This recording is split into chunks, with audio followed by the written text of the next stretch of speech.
Assalamualaikum warahmatullahi wabarakatuh. Selamat sore rekan-rekan semua. Yang terhormat Bapak Adi Mariadi selaku dosen pengampu teori organisasi. Hari ini saya dan rekan saya akan mempresentasikan tentang struktur organisasi. Yaitu ada yang akan dibawakan oleh saya, Leni Novianti, dan rekan saya Ronauli Pakpahan.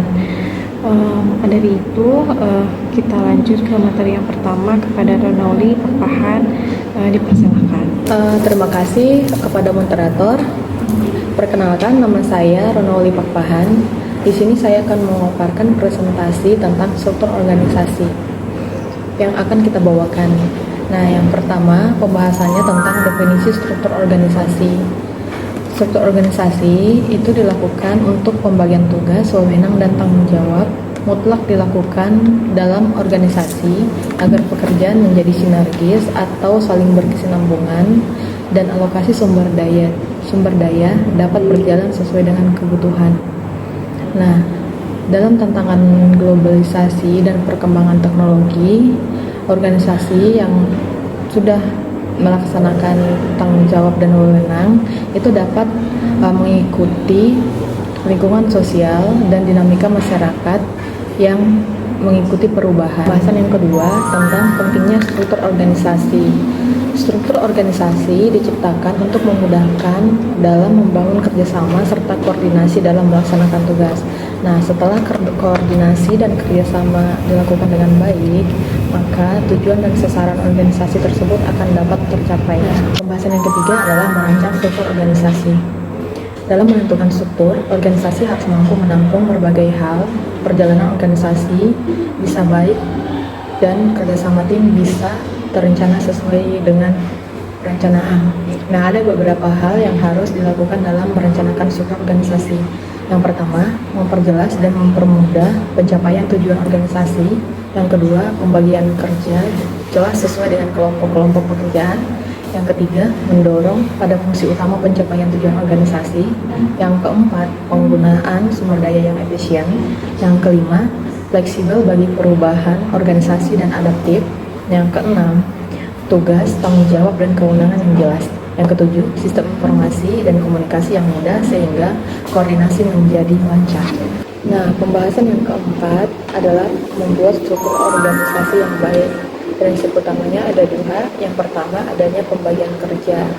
Pembagian kerja penting agar tidak terjadi gesekan atau bentrok sesama tim. Fungsinya agar memudahkan kegiatan pekerjaan sesuai dengan bidangnya dan melakukan tanggung jawab sesuai dengan pekerjaannya. Yang kedua, mampu mengkoordinasikan kegiatan. Nah, mampu mengkoordinasikan kegiatan ini dilaksanakan agar pembagian kerja yang dilakukan melalui pengelompokan dan memisah-misahkan antara kegiatan satu dengan yang lainnya. Terima kasih, sekian pemaparan dari saya. Saya akan kembalikan ke moderator. Selanjutnya ada jenis-jenis struktur organisasi. Yang satu itu ada struktur organisasi lini, di mana struktur organisasi ini adalah struktur organisasi yang sederhana. Biasanya digunakan organisasi yang masih kecil maupun menengah. Organisasi ini adalah garis wewenang yang saling berhubungan langsung antara pimpinan dan bawahan. Struktur ini juga membawahi langsung dan bertanggung jawab langsung kepada suatu pimpinan. Bisa dilihat di sini ada struktur organisasi, contoh organisasi dari struktur organisasi lini. Kelebihannya apa nih? Garis wewenang dan tanggung jawabnya langsung dan bersifat sederhana. Pengawasannya lebih mudah, keputusan dapat diambil dengan cepat, fleksibel terhadap perubahan. Nah, selanjutnya ada struktur organisasi fungsional. Struktur organisasi fungsional ini yaitu struktur yang mengelompokkan pada tugas dan peran yang sama. Struktur ini membagi kerja sesuai dengan fungsi pada masing-masing manajemen. Bisa dilihat ini adalah contoh struktur organisasi fungsional. Apa sih kelebihannya? Yang satu ada lebih profesional dan keahliannya, produktivitas tinggi, inovasi dapat berkembang, serta kontribusi terhadap perkembangan organisasi tinggi. Selanjutnya ada struktur organisasi garis lini dan staf, di mana struktur organisasi ini kombinasi dari struktur organisasi lini dan fungsional. Pelimpahan wewenang langsung secara vertikal dari atasan. Untuk memperlancar tugas organisasi, seorang pimpinan dapat meminta bantuan dari bawahannya atau stafnya. Tugas staf bawahannya ini sebatas memberikan masukan, saran, dan pemikiran positif bagi tugas organisasi. Bisa dilihat di sini adalah contoh struktur organisasi garis lini dan staf. Nah, di sini hubungan antara atasan dan bawahan tidak secara langsung. Staf ini berperan sebagai tenaga ahli yang memberikan masukan dan saran untuk mempermudah pekerjaan dapat dijalankan. Staf tidak memiliki otoriter di luar bidang atau departemen mereka sendiri. Dalam struktur ini, pimpinan bertanggung jawab sesuai dengan bidangnya masing-masing dalam tim yang dipimpinnya, tetapi koordinasi dengan bidang departemen yang diperlukan.